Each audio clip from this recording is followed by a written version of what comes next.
What's a rich people thing that rich people don't know is a rich people thing? Growing up, my family used to make a single pack of spaghetti last 3 days.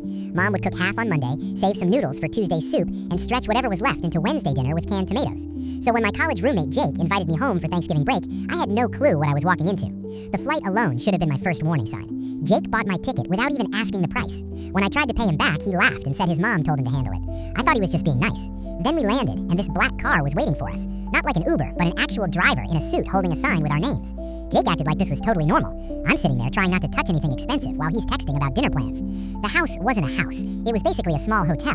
20,000 square feet. Indoor pool, movie theater with those leather chairs that recline. Jake gave me the tour like he was showing me around a regular place. Oh yeah, this is the library, and that's the wine cellar, and here's the guest wing where you'll stay. Guest wing? Like I needed an entire section of building just to sleep. At dinner that first night, his mom asked me about school costs. I mentioned how me and 2 other guys split our tiny apartment for $1,200 total. She literally gasped like I told her I lived in a cardboard box. Only $1,200 for 3 people? Are you sure it's safe? She kept asking if we had security, if the neighborhood was okay, like poverty was contagious. But then Jake said something that made my brain short-circuit. Wait, rent is monthly? Like you pay that every single month? I thought it was like a yearly thing. I started laughing because obviously he was joking, but his face was dead serious. He genuinely had no idea how rent worked.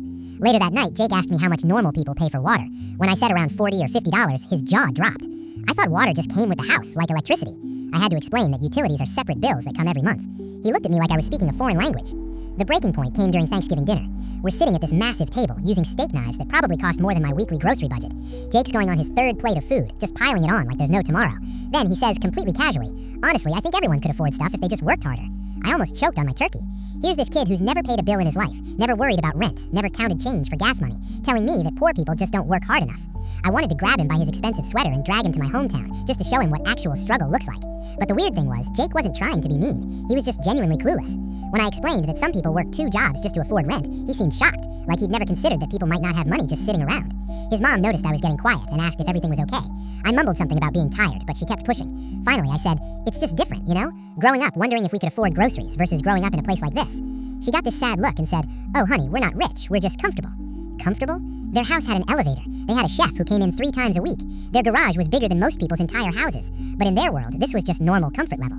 Before I left, Jake's mom packed me this huge care package for the week. Imported pasta, expensive chocolates, a bottle of wine that probably cost more than I spent on food in a month. She was being so sweet, but it just highlighted how different our worlds were.